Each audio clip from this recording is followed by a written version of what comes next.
Hello दोस्तों, स्वागत है आप सबका हमारे YouTube चैनल स्टडी अड्डा विद एसके में। दोस्तों, हम बिहार एसएससी 10+2 के प्रैक्टिस सेट यहाँ डिस्कशन करेंगे। ये प्रैक्टिस सेट प्लेटफॉर्म के वॉल्यूम 2 का टेस्ट नंबर 1 है, टेस्ट सीरीज नंबर 1 है। तो आइए हम डिस्कस करते हैं। पहला प्रश्न है कि ग्रेनाइट चट्टानें किस प्रकार की चट्टानें होती है। तो ग्रेनाइट चट्टान जो है वो आग्नेय चट्टान होती है। आग्नेय चट्टान होती है। देखिए, चट्टानें 3 प्रकार की होती है। एक होती है आग्नेय चट्टान, दूसरी होती है अवसादी चट्टान, तीसरी होती है कायांतरित चट्टान। अब चाहें तो यहाँ अवसादी चट्टान के एग्जाम्पल लिख सकते हैं: चूना पत्थर, बालू का पत्थर,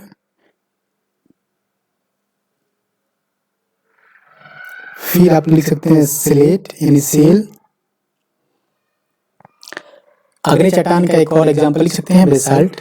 कायांतरित चट्टानों का एग्जाम्पल लिख सकते हैं संगमरमर, फिर क्वार्टजाइट, फिर नीस। प्रश्न नंबर 2, सुंदरवन का डेल्टा निम्नलिखित में से किन नदियों द्वारा निर्मित होता है। तो ये सुंदरवन का डेल्टा आप सभी जानते हैं, गंगा और ब्रह्मपुत्र।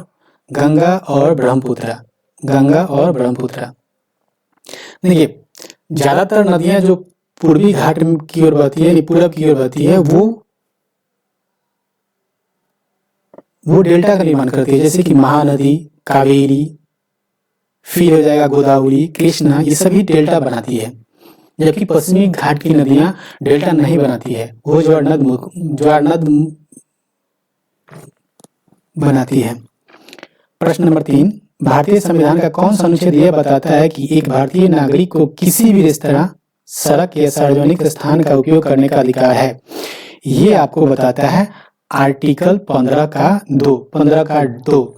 ये किसके अंतर्गत आता है? ये मूल अधिकार के अंतर्गत आता है। देखिए, मूल अधिकार भारतीय संविधान के भाग 3 में है और मूल अधिकार की जो अवधारणा है वो हम लोगों ने यूएस यानी संयुक्त राष्ट्र अमेरिका से लिया गया है। बात करें आर्टिकल 15 की, तो आर्टिकल 15 जो समानता के अधिकार के अंतर्गत आता है। समानता का अधिकार जानते हैं कि 14 से लेकर 18 तक समानता का अधिकार आता है। इसमें ये बोला गया है कि राज्य किसी नागरिक के प्रति केवल धर्म, मूल, वंश, जाति, लिंग या जन्म के स्थान को लेकर विभेद नहीं करेगा। फिर आर्टिकल 14 में बोला गया है कि साधारण विधि न्यायालय के तहत सभी व्यक्तियों के लिए समान व्यवहार का प्रावधान करेगा, यानी कोई भी भेदभाव नहीं करेगा। फिर आर्टिकल 17, आप जानते हैं कि अस्पृश्यता को समाप्त करने का इसमें प्रावधान किया गया है। 16 में बोला गया है कि किसी भी रोजगार में, सरकारी नौकरी हो या रोजगार हो, उसमें धर्म, मूल, वंश के आधार पर भेदभाव नहीं कर सकते हैं, राज्य भेदभाव नहीं कर सकता है। फिर प्रश्न नंबर 4 बोलता है कि किन देशों के समूह से भूमध्य रेखा गुजरती है। तो देखिए, आंसर तो आपका हो जाएगा बी, कोलंबिया, केनिया और इंडोनेशिया। परंतु अगर यही प्रश्न पूछते कि कितने देशों से होकर गुजरती है भूमध्य रेखा, तो 13 देशों से होकर गुजरती है। और कितने महादेश से होकर गुजरती है, तो 3 महादेश से होकर गुजरती है। चाहे तो लिख सकते हैं कि दक्षिण अमेरिकी महादेश, वहां के देश लिख सकते हैं कि इक्वाडोर, कोलंबिया तथा ब्राजील से होकर गुजरती है। फिर आ जाइए अफ्रीकी महादेश में Uganda, Kenya, Somalia, Gabon, Congo लोकतांत्रिक गणराज्य और साओ टोम एंड प्रिंसिप से होकर गुजरती है। एशिया महादेश में मालदीव, इंडोनेशिया और किरिबाती से होकर गुजरती है। और ये भी लिख सकते हैं कि भूमध्य रेखा को 2 बार काटने वाली नदी जो है वो उसका नाम है कांगो नदी। प्रश्न नंबर 5, आसियान का सदस्य नहीं है। कौन आसियान का सदस्य नहीं है? तो बांग्लादेश आसियान का सदस्य नहीं है। अब आसियान के बारे में जान लीजिए, जैसे कि इसका आप लिख सकते हैं ASEAN, एशियन। कभी कभी इसका फुल फॉर्म भी पूछ लेता है कि association of south east Asian nation. इसकी स्थापना जो हुई थी 8 अगस्त 1967 में हुई थी। इसका मुख्यालय जकार्ता है, जो इंडोनेशिया में पड़ता है। इसमें 10 सदस्य देश थे, परंतु सबसे नया सदस्य जो बना है उसका नाम है तिमोर तिमोर लेस्ट। और इसके सदस्यों का नाम आप चाहे तो लिख सकते हैं, Myanmar, Cambodia, Laos, Vietnam, Thailand, Brunei, Indonesia, Malaysia, Philippines तथा सिंगापुर।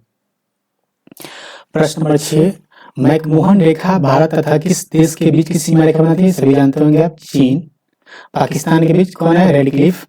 भारत और पाकिस्तान, रेड क्लिफ। आंग सान सू की जो NLD की नेत्री है, किस देश से संबंध रखती है? तो ये म्यांमार की है, म्यांमार की जाती है। फिर प्रश्न नंबर 8 पूछ रहा है कि एडमिरल कप किस खेल से संबंधित है? तो एडमिरल कप जो है ये नौका दौड़ से संबंधित है, नौका दौड़ से संबंधित है।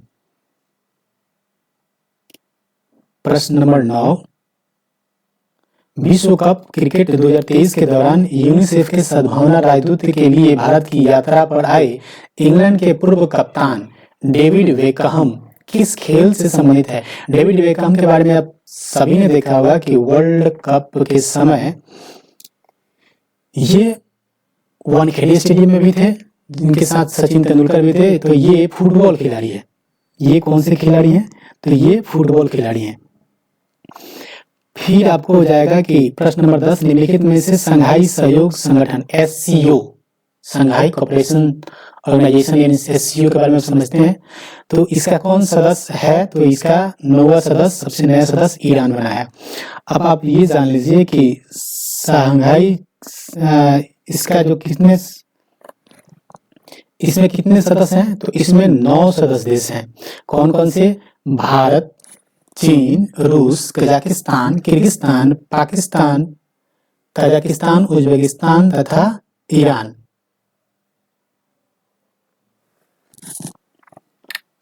फिर प्रश्न number 11, why I am Hindu पुस्तक के लेखक कौन है? तो इस पुस्तक के लेखक है शशि थरूर। शशि थरूर ये कांग्रेस के नेता हैं और केरल के हैं। फिर आपको सलमान रश्दी का भी पुस्तक लिख सकते हैं, मिडनाइट चिल्ड्रन। और चेतन भगत का सबसे फेमस बुक है हाफ गर्लफ्रेंड और 40 डेज रिवॉल्यूशन 2020, इनके बुक का नाम है। आगे आइए, पेरू की राजधानी कहाँ है? पेरू की राजधानी कहाँ है? पेरू की राजधानी कहाँ है? पेरू की राजधानी है लिमा। पेरू की राजधानी है लिमा। और ये जो है ना क्योटो, जो है ना क्योटो इक्वाडोर की राजधानी है। क्योटो इक्वाडोर की राजधानी है। और ला पाज जो है ये बोलिविया की राजधानी है। ला पाज बोलिविया की राजधानी है। फिर आपको ये कोलंबिया की राजधानी है बगोटा। इजराइल देश की मुद्रा का नाम क्या है? तो इसका नाम है न्यू शेकेल।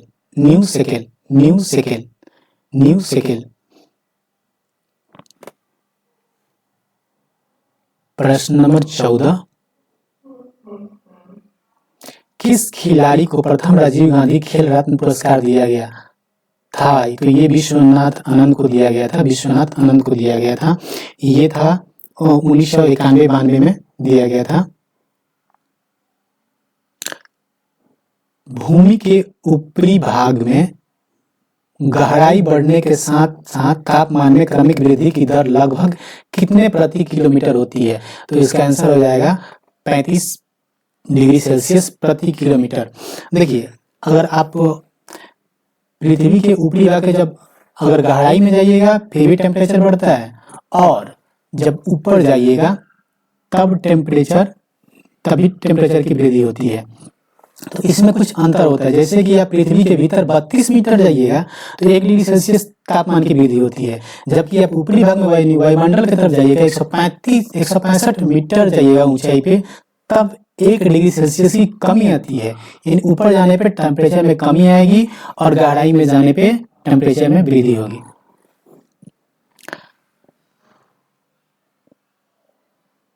प्रश्न नंबर 16 का आप सिर्फ आंसर लिख लीजिए। 70 ये आंसर हो जाएगा। 17 का आंसर आपका हो जाएगा बी 960। 18 का हो जाएगा सी। 18 का 19 19 19 का हो जाएगा ए, 19 का होगा ए, 19 का होगा ए, 20 का होगा डी, 20 का होगा डी। यहाँ 3/5 से इधर भी गुना कीजिए, यहाँ 3/5 से गुना कीजिए, यहाँ भी 3/5 से गुना कीजिएगा तो आपका आंसर आ जाएगा।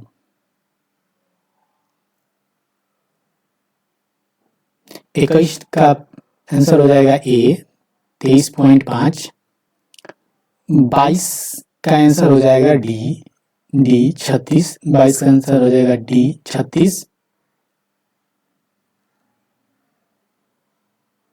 23 का आंसर हो जाएगा डी 23 का आंसर हो जाएगा डी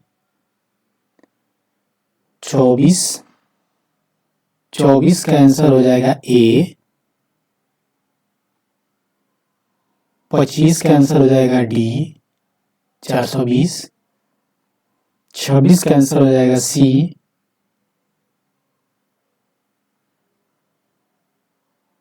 27 का आंसर हो जाएगा ए।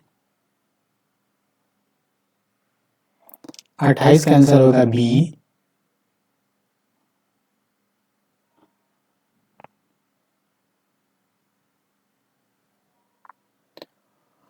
29 का आंसर हो जाएगा आपको बी। 29 का आंसर हो जाएगा बी। 30 का आंसर हो जाएगा ए।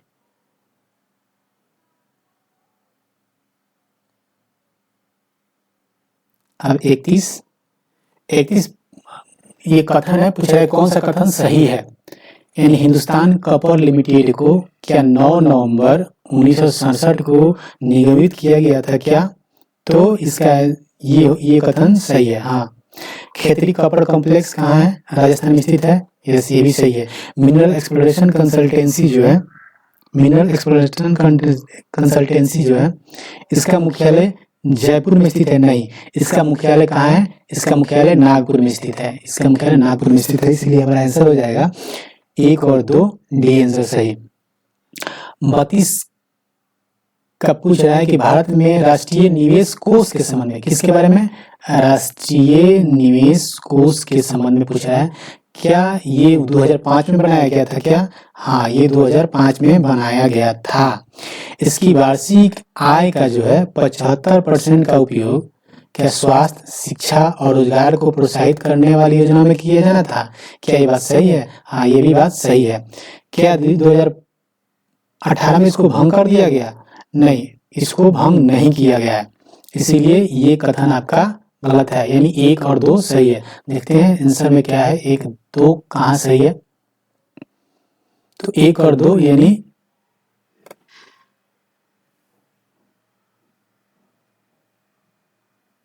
एक और 2 सी सही है।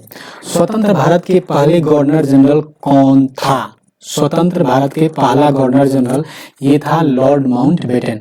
देखिए यहाँ आप लिख सकते हैं कि बंगाल का प्रथम गवर्नर जनरल कौन था? तो वारेन हेस्टिंग्स था। भारत का प्रथम गवर्नर जनरल कौन था? तो लॉर्ड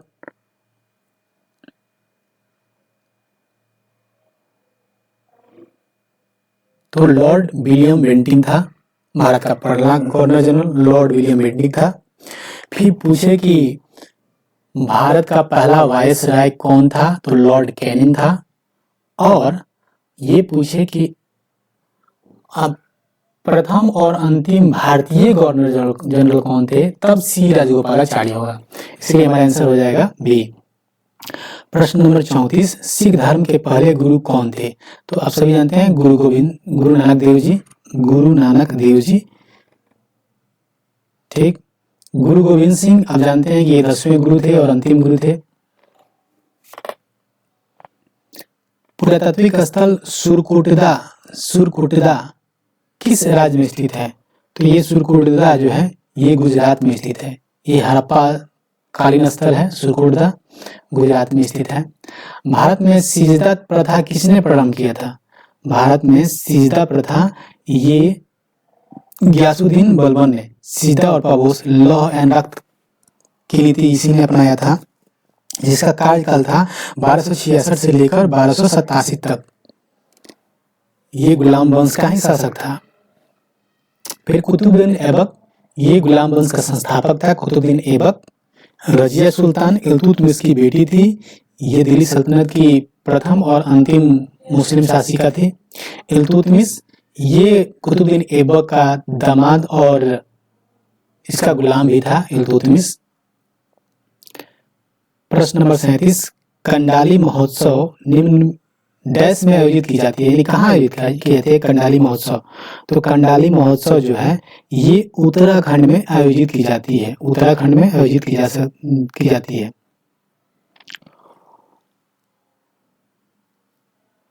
नृत्य शैली चेरी की उत्पत्ति किस राज्य में हुई? चेरी की उत्पत्ति किस राज्य में हुई? तो इसकी उत्पत्ति राजस्थान में हुई, राजस्थान में हुई।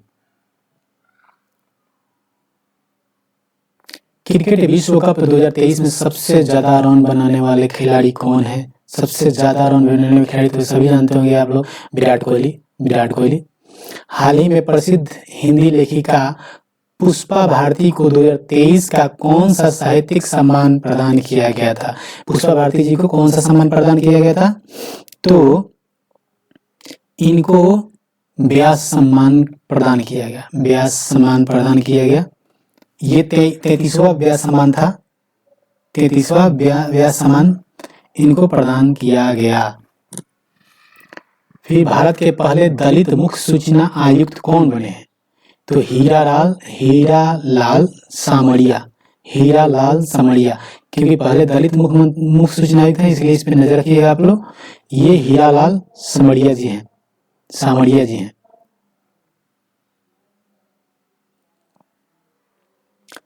प्रश्न नंबर 42, कर्मचारी राज्य बीमा निगम इनमें से किसके संबंध कर्मचारियों को चिकित्सा लाभ के संबंध में सामाजिक सुरक्षा प्रदान नहीं करता? मतलब ये पूछा है कि कर्मचारी राज्य बीमा निगम जो है, अब जो दिया गया है इनमें से किससे संबंधित कर्मचारी जो है जिनको चिकित्सा लाभ और सामाजिक सुरक्षा प्रदान नहीं करता है? क्या निजी क्षेत्र को, कि सरकारी क्षेत्र को, कि बहुराष्ट्रीय कंपनी के सार्वजनिक क्षेत्र के उपक्रम को? तो आपका ये आंसर हो जाएगा बहुराष्ट्रीय निगम जो है ना, बहुराष्ट्रीय निगम को सामाजिक सुरक्षा प्रदान नहीं करता है और चिकित्सा लाभ भी नहीं देता है। प्रश्न नंबर 43, भारतीय राष्ट्रीय कांग्रेस के अधिवेशन में भारतीय राष्ट्रीय गान पहली बार किस वर्ष गाया गया था? तो ये हो जाएगा 1911 का जो अधिवेशन हुआ था कांग्रेस का, जिसमें रविंद्रनाथ ठाकुर द्वारा जो जन गण मन लिखा गया था उसको पहली बार गाया गया।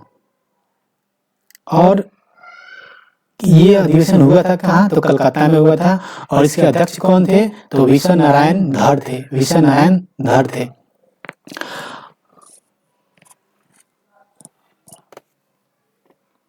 प्रश्न नंबर, ये बहुराष्ट्रीय निगम, ये 1911।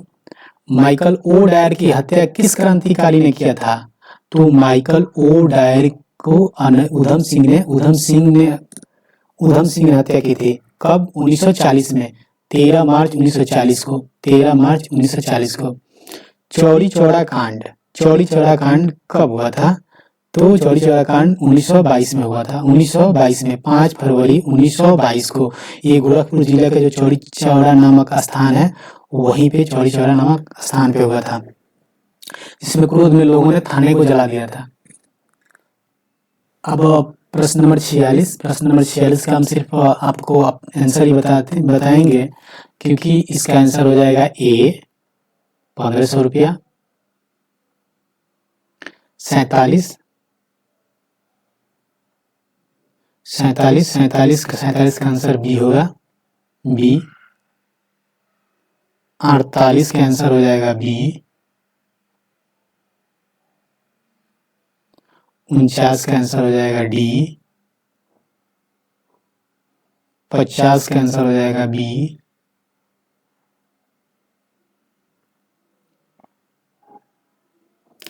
51 का आंसर हो जाएगा ए। 52 का आंसर हो जाएगा डी। 53 का आंसर होगा सी। 54 का आंसर हो जाएगा सी।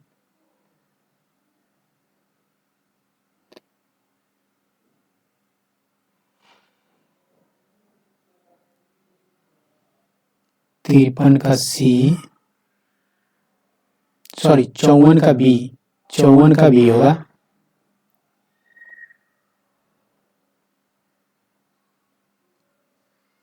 54 का होगा बी, 55 का होगा सी, 56 का भी होगा सी,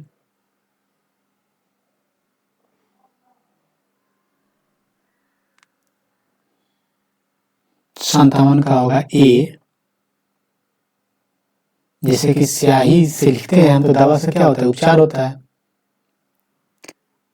और यहाँ देखें तो क्या किया है कि 6 का स्क्वायर किया है प्लस 6 प्लस 1 गुने 2 कर दिया है, तब आप देखिए तो 50 होगा। वैसे ही आप 11 का स्क्वायर कीजिए, 11 का स्क्वायर प्लस 11 प्लस 1 गुने 2 कीजिएगा, तब आपका हो जाएगा 145, 145 हो जाएगा।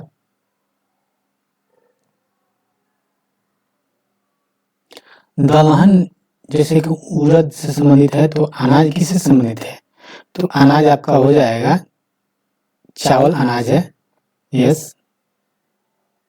58 का सी, 59 का डी होगा, 59 का डी होगा, 59 का डी। जैसे यहाँ देखिए 25 और 34 का अंतर करिएगा तो 9 होगा, 34 और 52 का अंतर कीजिएगा तो कितना होगा, 18 होगा। उसी प्रकार 88 का अगर अंतर कीजिएगा तो क्या होगा, 36 होगा। तो इसमें क्या क्या है कि 9 दूनी के 18, फिर 18 दूनी के 36, 36 दूनी के 72, ऐसे करके गया है। जिस प्रकार सलाई धागा से संबंधित है उसी प्रकार लेखन किससे संबंधित है, तो उसी प्रकार आपका लेखन जो है वो स्याही से संबंधित है, स्याही से संबंधित है। 61 के हो जाएगा बी। अच्छा, लखनऊ में 1857 के विद्रोह का नेतृत्व किसने किया था, ये बेगम हजरत महल ने किया था, यस, बेगम हजरत महल ने किया था। अब आपको बता दें कुंवर सिंह कहाँ से नेतृत्व किए थे, बिहार से नेतृत्व किए थे, जगदीशपुर। फिर बीडी सावरकर नहीं, बीडी सावरकर उस समय नहीं थे। फिर प्रश्न ये भी पूछ सकता है कि 1857 के विद्रोह के समय गवर्नर जनरल कौन था, तो लॉर्ड कैनिंग था उस समय गवर्नर जनरल। और उस समय प्रधानमंत्री कौन था, तो प्रधानमंत्री का नाम आप लिख सकते हैं पामस्टर्न था, पामस्टर्न था, पामस्टर्न था। आप चाहे तो लिख सकते हैं कि दिल्ली में नेतृत्व किसने किया था, बहादुर शाह जफर और बख्त खान ने किया था। कानपुर में किसने किया था, नाना साहब ने, इनको धुंधु पंत भी बोलते हैं, और तात्या टोपे ने। झांसी में किसने किया था, रानी लक्ष्मीबाई। इलाहाबाद में लियाकत अली, जगदीशपुर में कुंवर सिंह, बरेली में खान बहादुर खां, फैजाबाद में मौलवी अहमदुल्ला, फतेहपुर में अजीमुल्ला। प्रश्न नंबर 62, काली मिट्टी मुख्यतः इनमें से किस राज्य में पाई जाती है, तो ये आप बोल सकते हैं कि महाराष्ट्र में पाई जाती है काली मिट्टी, जहां बॉक्साइट की मात्रा, बॉक्साइट चट्टानें मिलती है वहां पे इसको काली मिट्टी यहाँ ज्यादा मिलती है। और काली मिट्टी कहाँ कहाँ, गुजरात में भी मिलती है, महाराष्ट्र में, मध्य प्रदेश के कुछ भाग में। फिर अरल सागर कहाँ स्थित है, अरल सागर कहाँ स्थित है, अरल सागर है कजाकिस्तान और उज्बेकिस्तान के सीमा पे अरल सागर अवस्थित है। कजाकिस्तान और उज्बेकिस्तान, कजाकिस्तान और उज्बेकिस्तान में। प्रश्न नंबर 64, भारत की संविधान सभा की पहली बैठक कब आयोजित की गई थी, तो भारत की संविधान सभा की पहली बैठक 9 दिसंबर 1946 को आयोजित की गई थी, जिसकी अध्यक्षता अस्थायी अध्यक्ष थे डॉक्टर सच्चिदानंद सिन्हा, डॉक्टर सच्चिदानंद सिन्हा। और 11 दिसंबर को डॉक्टर राजेंद्र प्रसाद को अस्थायी संविधान सभा का अध्यक्ष बनाया गया था। पूछ रहा है कि डैश किसी भी विधेयक को धन विधेयक घोषित करने का निर्णय कौन लेता है, तो ये निर्णय सिर्फ और सिर्फ लोकसभा का अध्यक्ष ही ले सकता है। लोकसभा का अध्यक्ष ही तय करता है कि कोई विधेयक धन विधेयक है या नहीं है। भारतीय संविधान में फर्स्ट पास्ट द पोस्ट इन सर्वाधिक मत प्राप्त व्यक्ति की विजय का प्रावधान किस देश के से संविधान से अंगीकृत किया गया है, तो ये किया गया है ब्रिटेन से। मतलब हमारे देश में ये ऐसा नहीं है कि आपको 50% से ज़्यादा ही वोट लाना पड़ेगा तभी आप जीतेगा, नहीं ऐसा नहीं है। आप जितना भी लाए, जितना कैंडिडेट है उसमें से ज़्यादा अगर आप नंबर लाते हैं तब आपकी विजय होगी। बिहार में होम रूल लीग के अध्यक्ष कौन थे? बिहार में होम रूल लीग के अध्यक्ष कौन थे? ये थे मौलाना मजहरुल हक। मौलाना मजहरुल हक। बिहार में होम रूल लीग की स्थापना कब हुई थी? दिसंबर 1916 में स्थापना की गई थी, वो भी कहाँ? पटना में। और भारत में होम रूल लीग की स्थापना एक बाल गंगाधर तिलक ने किया था 28 अप्रैल 1916 को, और एक एनी बेसेंट ने किया था होम रूल लीग की स्थापना। मौलाना मजहरुल हक की एक पुस्तक है दी मदरलैंड, समाचार पत्र का नाम है दी मदरलैंड, जो 1921 से प्रकाशित हुआ था। 1857 की क्रांति में पटना में विद्रोह का नेतृत्व किसने किया था? तो पटना में विद्रोह का नेतृत्व पीर अली ने किया था। पीर अली ने किया था। और कुंवर सिंह कहाँ के थे? ये जगदीशपुर में किए थे। पंचशील समझौता किन दो देशों के बीच हुआ था? तो भारत और चाइना के बीच में हुआ था। भारत और चाइना के बीच में हुआ था पंचशील समझौता। ये 29 अप्रैल 1954 में हुआ था। अफीम युद्ध किन के बीच लड़ा गया था? अफीम युद्ध जो है वो ब्रिटेन और चाइना के, चीन के बीच में लड़ा गया था अफीम युद्ध।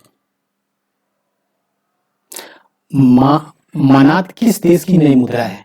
मनात किस देश की नई मुद्रा है?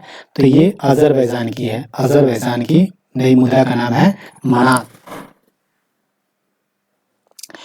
नुशनतारा किस देश की नई राजधानी है? नुशनतारा किस देश की नई राजधानी है? तो ये इंडोनेशिया की नई राजधानी नुशनतारा है। निम्नलिखित में से कौन सा कथन भारत के पड़ोसी देशों के संदर्भ में सही है? हम बताइए कौन सा सही है? क्या भारत ने 2022 में क्षयमान अर्थव्यवस्था को सहारा देने के लिए लगभग $4 बिलियन के अनुदान से मालदीव को सहारा दिया था? नहीं, ये मालदीव को नहीं दिया था, श्रीलंका को दिया था। श्रीलंका, भूटान और बांग्लादेश की तुलना में डॉलर के संदर्भ में भारत का सफल घरेलू उत्पाद सबसे अधिक है। क्या बात ये सही है? ये बिल्कुल सही है, ये सही है, इसीलिए हमारा आंसर हो जाएगा डी, केवल 2 सही है। किस वर्ष को पहली बार ग्राम सभा घोषित किया गया? किस वर्ष को पहली बार ग्राम सभा घोषित किया गया था? तो ये 2009-10 को ग्राम सभा घोषित किया गया। 2009-10 को। संविधान के निम्नलिखित संशोधनों में से किसके अंतर्गत भारत में महिलाओं के लिए ग्राम पंचायतों में 1/3 सीट आरक्षण किया गया? आप सभी जानते हैं कि ये 73वां संविधान संशोधन 1992 में जो हुआ था उसी के अंतर्गत 1/3 आरक्षण देने का प्रावधान किया गया। पूछता है कि पंचायती राज दिवस कब मनाया जाता है? तो ये 24 अप्रैल को मनाया जाता है। 24 अप्रैल को मनाया जाता है। 76 का आंसर हो जाएगा आपको सी। 77 का आंसर हो जाएगा ए, जिससे कि ये सब रोग से संबंधित है। श्वसन रोग विशेषज्ञ, हृदय रोग विशेषज्ञ, गुर्दा रोग विशेषज्ञ, जबकि मनोचिकित्सक जो है इनमें ये भिन्न है। 78 का आंसर हो जाएगा ए। 79 का आंसर हो जाएगा डी।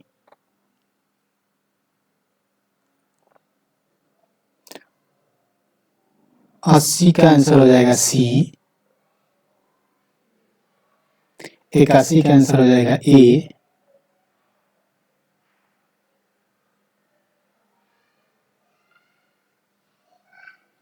82 का आंसर हो जाएगा सी।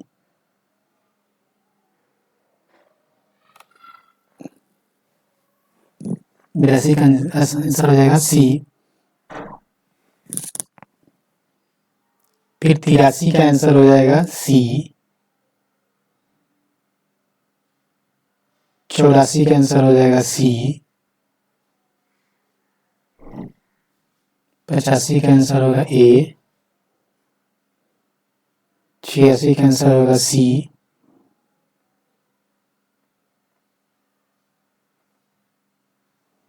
87 का आंसर हो जाएगा डी।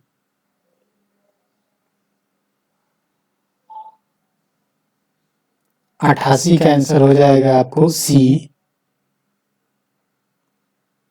79 का आंसर हो जाएगा डी।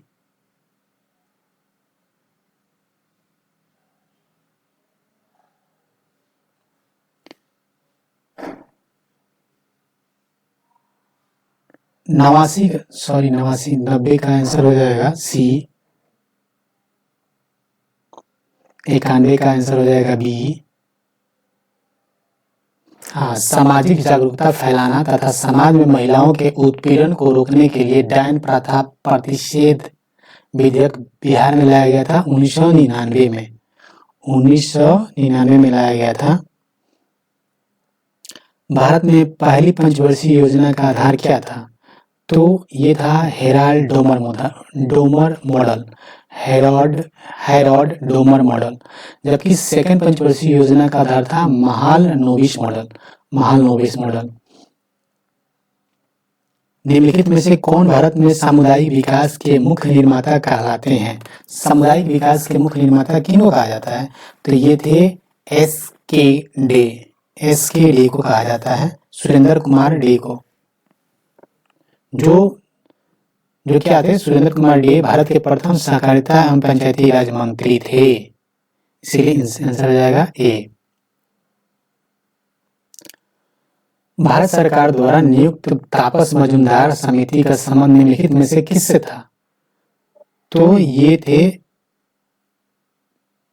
6 वर्ष से 14 वर्ष के 14 वर्ष के आयु के वर्ग के सभी बच्चों को स्कूली शिक्षा व्यवस्था शामिल करने से, मतलब ये समिति गठित किया गया था, तो इसी के लिए गठित किया गया था। 95 नंबर प्रश्न, विशेष परिस्थिति में ग्राम पंचायत के 1/3 सदस्य के अनुरोध पर कितने दिनों के अंदर बैठक बुलाना आवश्यक है? तो 15 दिनों के अंदर अगर कोई, जैसे कि पंचायत में अगर 1/3 सदस्य ये अनुरोध करे कि हमको बैठक बुलानी है, तब कितने दिन के अंदर बैठक बुलाना पड़ेगा? तो 15 दिन के अंतर्गत बैठक बुलाना पड़ेगा। शिशुओं के जन्म के समय निम्नलिखित में से कौन सी हड्डी नहीं होती है? तो ये होती है जानुका हड्डी नहीं होती है। निम्नलिखित में से कौन सा एक फूल का भाग है?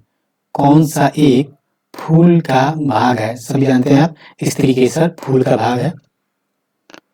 फिर नीचे वनीकरण के संबंध में कुछ कथन दिए गए हैं, जैसे कि वनीकरण से बाढ़ को रोका जा सकता है। अगर वन लगाएंगे तो बाढ़ जरूर रोका जा सकता है।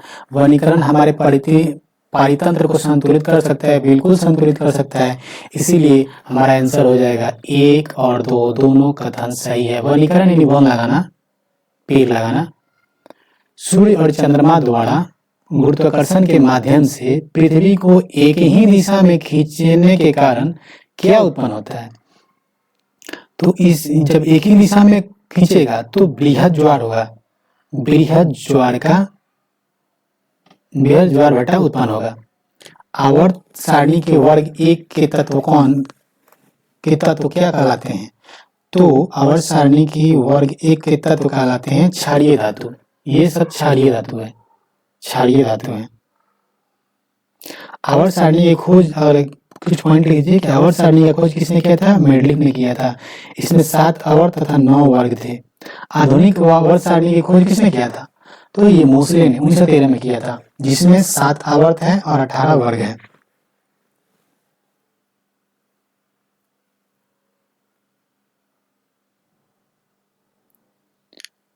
प्रश्न नंबर 103, प्रश्न नंबर 101, कौन सुमेलित नहीं है? ये पूछ रहा है कौन सुमेलित नहीं है। मेलाटोनिन क्या निद्रा का नियंत्रण करता है? यस, ये हार्मोन निद्रा को नियंत्रित करता है। इंसुलिन रक्त शर्करा को नियंत्रित करता है, बिल्कुल सही है, ये भी सही है। ऑक्सीटोसिन क्या स्तन ग्रंथि से दूध का निःसरण करता है? यस, ये भी सही है। गैस्ट्रिन क्या करता है? रक्तचाप का नियमन करता है? नहीं, ये गलत है।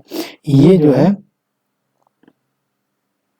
102 किसी परिपथ में विद्युत धारा के प्रवाह की दिशा को दर्शाने के लिए किस उपकरण का उपयोग किया जाता है? तो इसको गैल्वेनोमीटर का उपयोग किया जाता है। गैल्वेनोमीटर का उपयोग किया जाता है। फ़ारेनहाइट स्केल पर परम शून्य ताप का मान क्या होगा? फ़ारेनहाइट स्केल पर परम शून्य तापमान क्या होगा? तो ये होगा -491.67 डिग्री फ़ारेनहाइट। जब हम आलू यानी कंदा का छिलका उतारते हैं तो हम छिलके के रूप में किसे उतारते हैं? पेरिडर्म को। इसको पेरिडर्म बोलते हैं। पेरिडर्म को उतारते हैं, पेरिडर्म बोलते हैं इसको। यह विदित है कि कार्बन मोनोऑक्साइड का प्राणियों पर दुष्प्रभाव होता है। क्यों होता है? इसका क्या कारण है? तो इसका कारण है कि इसके कारण ऑक्सीजन के परिवहन कम हो जाते हैं, इसीलिए दुष्प्रभाव होता है। आंसर हो जाएगा बी। अब इसका आंसर आपको बता दें, बी होगा।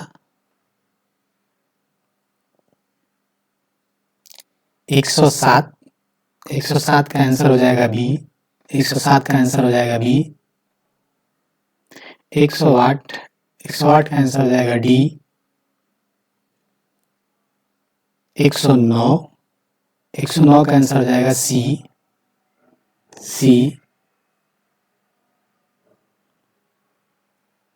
110 का डी। 110 का डी होगा। 111 का सी होगा। 112 का ए होगा।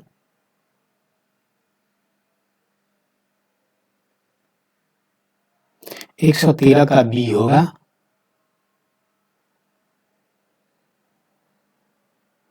114 का डी होगा।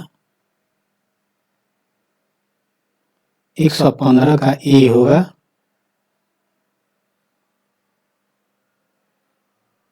116 का सी होगा। 117 का डी होगा।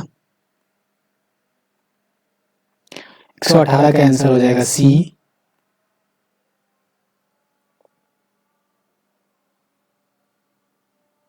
119 का आंसर हो जाएगा आपको सी। 120 का आंसर हो जाएगा ए।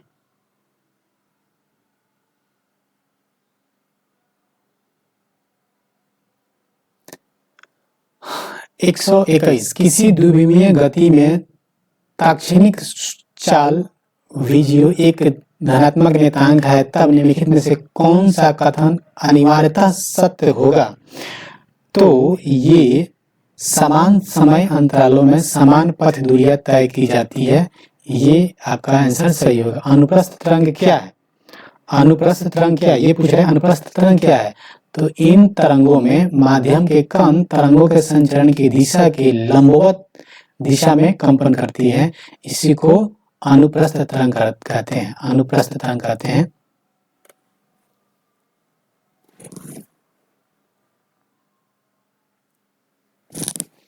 वर्तमान में कार्बन डाइऑक्साइड का सांद्रण हमारे वायुमंडल में कितना है? तो ये हो जाएगा, इसका आंसर हो जाएगा आपको डी। अब ये प्रश्न जो पूछ रहा है इसका आपका आंसर भी जान लीजिए, ए होगा। रॉबर्ट हुक डैश का खोज किया था। रॉबर्ट हुक ने किसका खोज किया था?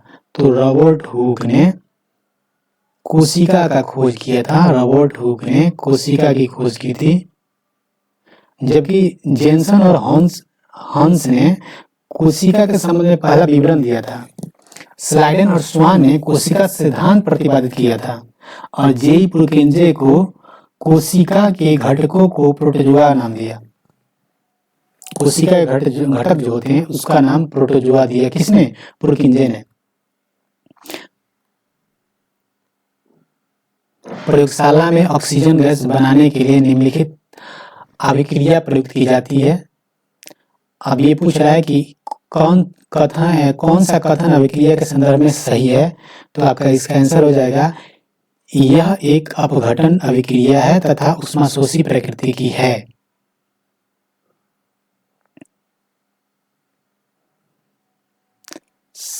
माइटोकॉन्ड्रिया को विलक्षण कोशिकांग क्यों माना जाता है? क्योंकि ऑप्शन नंबर ए, इसमें राइबोसोम और डीएनए होते हैं। राइबोसोम और डीएनए होते हैं। जब किसी व्यक्ति को सर्दी जुकाम हो रहा होता है तब वह क्या नहीं कर सकता? तब वो इत्र और अगरबत्ती के गंध में भी भेद नहीं कर सकता है। बिल्कुल नहीं। यह आप भी अनुभव किए होंगे। किसी सीधे धारावाही चालक में क्रमशः धारा I2I 3I प्रवाहित करने पर उसमें r दूरी पर स्थित किसी बिंदु पर उत्पन्न चुंबकीय क्षेत्र के परिणाम क्रमशः V1, V2, V3 है। तो निम्नलिखित में कौन सा संबंध सही है? तो ये आपका आंसर हो जाएगा ए। मेसर प्रभाव संबंधित किससे है? मेसर प्रभाव किससे संबंधित है? तो ये अतिचालक से संबंधित है। मेसर प्रभाव अतिचालकों को से संबंधित है। लिटमस विलियन किससे प्राप्त होता है? तो लिटमस विलियन जो है ये लाइकेन से प्राप्त होता है। लिटमस विलियन लाइकेन से प्राप्त होता है। वायरस एक सिस्टम मेमोरी में एम्बेडेड होते हैं, इसलिए यदि मूल वायरस हटा दिया जाता है तो इसे फिर से सक्रिय किया जा सकता है।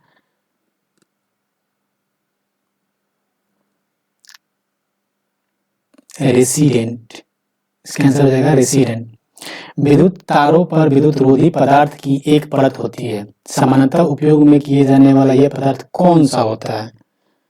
तो ये होता है पीवीसी, पॉलीविनाइल क्लोराइड।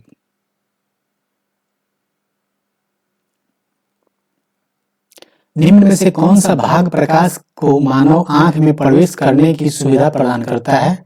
तो ये कौन सा भाग है? तो कर्निया है। भूख लगने पर कोई व्यक्ति सर्वप्रथम उपयोग करता है अपनी क्या? तो ये अपने ग्लाइकोजन का उपयोग करता है। पहले ग्लाइकोजन का उपयोग करता है। इसका 136 का आंसर हो जाएगा डी। 137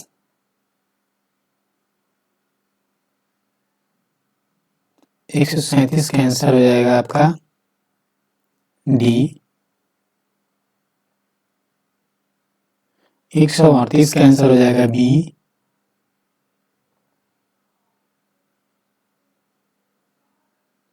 139 का आंसर हो जाएगा आपका सी।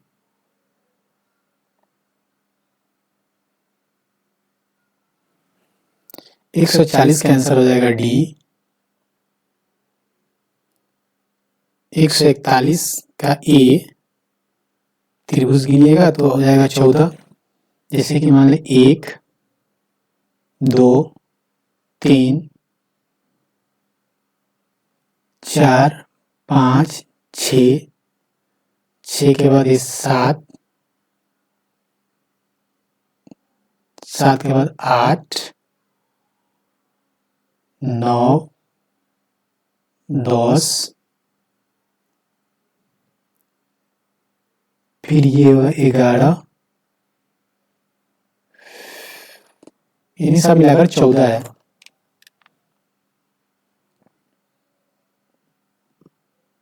बयालीस, 142, 42 का आंसर हो जाएगा सी।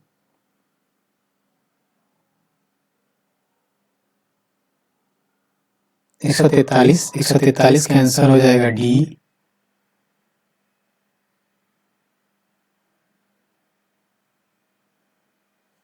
144 का आंसर हो जाएगा आपका डी।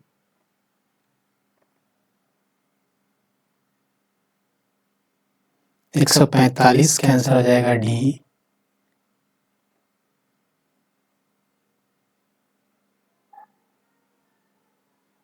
146 का आंसर हो जाएगा बी।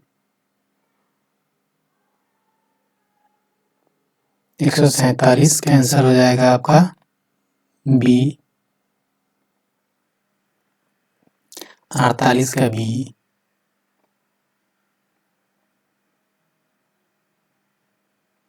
49, का बी,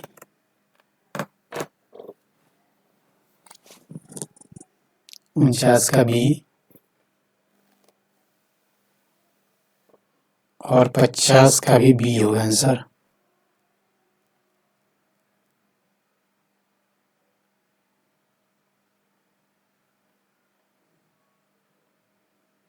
तो आज हमारे दोस्तों देखिए हम पूरा डिटेल में इसको डिस्कस नहीं कर पाए, क्योंकि अगर सबको डिस्कस करेंगे तो बहुत समय लगेगा। आप लोग का फीडबैक क्या है जरूर दीजिएगा और हमारे चैनल को सब्सक्राइब जरूर कीजिएगा। Thank you. जल्दी दूसरा वीडियो लेकर आएंगे हम। Thank you very much.